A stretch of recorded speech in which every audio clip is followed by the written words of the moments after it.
इस वक्त की सबसे बड़ी राजनीतिक हलचल पश्चिम बंगाल से सामने आ रही है, जहां सत्ता के गलियारों में एक ऐसा भूचाल आया है जिसने पूरे देश की राजनीति को हिलाकर रख दिया है। चुनावी नतीजों ने बंगाल के सियासत की तस्वीर बदल दी है, लेकिन असली ड्रामा तब शुरू हुआ जब मुख्यमंत्री ममता बनर्जी ने इस्तीफा देने से इनकार कर दिया।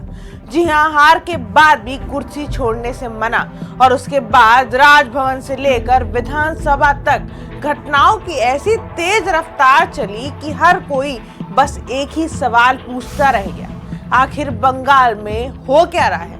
सूत्रों के मुताबिक चुनावों में करारी हार के बाद विपक्ष ने तुरंत मुख्यमंत्री से नैतिक जिम्मेदारी लेते हुए इस्तीफा की मांग की, लेकिन ममता बनर्जी ने प्रेस कॉन्फ्रेंस में साफ शब्दों में कहा कि ये जनादेश नहीं बल्कि लोकतंत्र के साथ खेल है।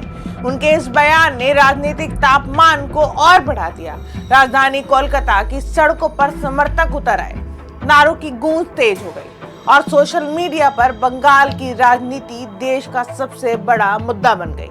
हर चैनल पर सिर्फ एक ही चर्चा, क्या ममता बनर्जी सत्ता छोड़ेंगी या टकराव और बढ़ेगा। और फिर आया वो पल जिसने पूरे घटनाक्रम को और ज्यादा नाटकीय बना दिया। राजभवन में लगातार बैठकों का दौर चला, संवैधानिक विशेषज्ञों से राय ली गई और आखिरकार राज्यपाल ने बड़ा फैसला लेते हुए विधानसभा भंग करने की प्रक्रिया आगे बढ़ाई। इस कदम के बाद बंगाल की राजनीति मानो भूचाल आ गया।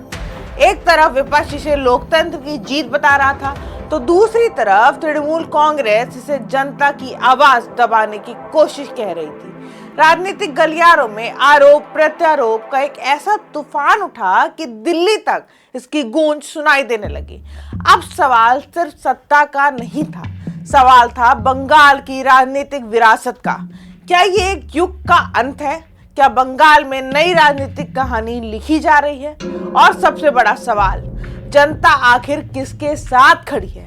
राजनीतिक विशेषज्ञों का मानना है कि आने वाले दिने सिर्फ पश्चिम बंगाल ही नहीं बल्कि राष्ट्रीय राजनीति की दिशा भी तय कर सकते हैं, क्योंकि बंगाल हमेशा से देश की राजनीति का बड़ा केंद्र रहा है और यहाँ की हर हलचल दिल्ली की सत्ता तक असर डालती है।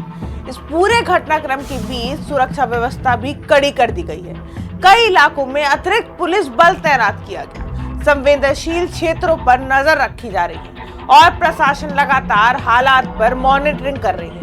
उधर राजनीतिक दल अपने अपने समर्थकों को एकजुट करने में जुट गए। बयानबाजी तेज है, रणनीतियां बदल रही हैं और बंगाल की राजनीति हर घंटे एक नया मोड़ लेती दिखाई दे रही है। तो क्या पश्चिम बंगाल अब नई सरकार बनेगी? क्या ममता बनर्जी वापसी की लड़ाई लड़ेंगी या फिर बंगाल की जनता इस बार पूरी तरह बदलाव का मन बना चुकी है? इन सभी सवालों के जवाब आने वाले दिनों में सामने आएंगे, लेकिन फिलहाल इतना तय है कि बंगाल की राजनीति अपने सबसे नाटकीय दौर से गुजर रही है और देश की निगाहें अब सिर्फ और सिर्फ कोलकाता पर टिकी हुई हैं। फिलहाल के लिए इतना ही, लेकिन इस राजनीतिक महाड्रामे की हर बड़ी अपडेट हम आपके साथ रूबरू कराते रहेंगे। तब तक देखते रहिए। मैं निशिता और आप देख रहे हैं इंडिया जंक्शन।